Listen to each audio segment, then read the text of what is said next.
சனி மேட்டுல, அதாவது இந்த நான் சொன்னேன்ல இந்த இடம், இதுதான் சனி மிரல், இதுதான் சனி மேடு. இந்த சனி மேட்டுல ஒரு நட்சத்திர குறி இருந்துச்சுன்னா அவருக்கு பாம்பு கடிச்சு சாவாரு, இல்லைன்னா இடி விழுந்து சாவாரு, இது போல மரணங்கள் ஏற்படும். அதுவே ஒரு வட்ட குறி இருந்துச்சுன்னா அந்த நேரத்தில் அவருக்கு வறுமை உண்டாகும் அல்லது விபத்தால மரணம் ஏற்படும். பொதுவாக சனி மேட்டில் இருக்கக்கூடிய அடையாளங்கள் பாதிப்பை கொடுக்கக்கூடிய அடையாளங்கள் தான். மனித ஆயுளுக்கே கூட பாதிப்பை கொடுக்கும். அப்படின்னா என்ன, மரணத்தை கொடுக்கக்கூடிய அளவுக்கு கூட இந்த பிரச்சனைகளை கொடுக்கும். எனவே அதுல ரொம்ப எச்சரிக்கையாகவும் கவனமா இருக்கணும். நல்லா கவனிச்சு அவருக்கு ஜாதகம் இருந்தால் ஜாதகத்தை பார்க்கணும்.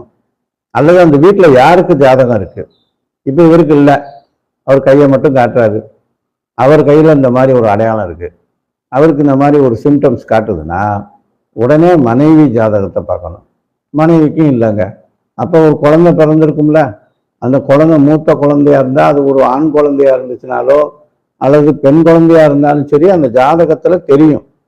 அதுக்கு ஒரு கர்ம திசை நடந்துகிட்டு இருந்துச்சுன்னா அது இவருக்கு பாதிக்கும்னு நம்ம எடுத்துக்கிட்டு அப்பதான் நீங்க அதுக்கு பரிகாரத்தை செய்ய சொல்லணும்.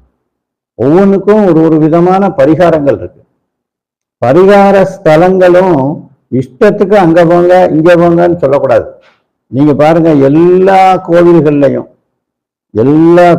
அதனுடைய பயோடேட்டாவை நீங்க கேட்டீங்கன்னா அந்த கோயிலோட விசேஷம் என்னங்க அப்படின்னு அந்த கோவில் நிர்வாகத்தையோ அல்லது அந்த ஐயர்கிட்டையோ நீங்க கேட்டீங்கன்னா, குழந்தை வரும், திருமணம் ஆகாதவங்களுக்கு திருமணம் நடக்கும், நல்ல ஆயுள் தீர்காயுள் கிடைக்கும், என்னென்ன இருக்கோ பாசிட்டிவிட்டி பூரான்னு சொல்லுவாங்க. அந்த பாசிட்டிவிட்டிலாம் கோயிலுக்கு போனாலே கிடைக்கும்.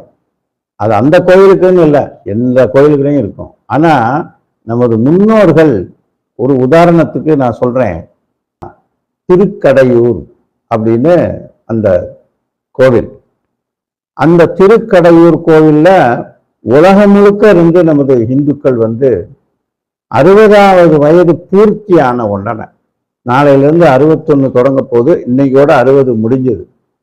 அப்ப அந்த பூர்த்திக்கு சஷ்டி ஆப்த பூர்த்தின்னு பேரு.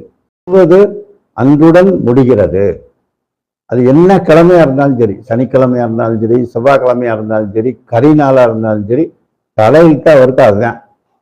அந்த நாள்ல போய் அந்த திருக்கடையூர்ல ஆயுஷ்ய ஹோமம் பண்ணணும்.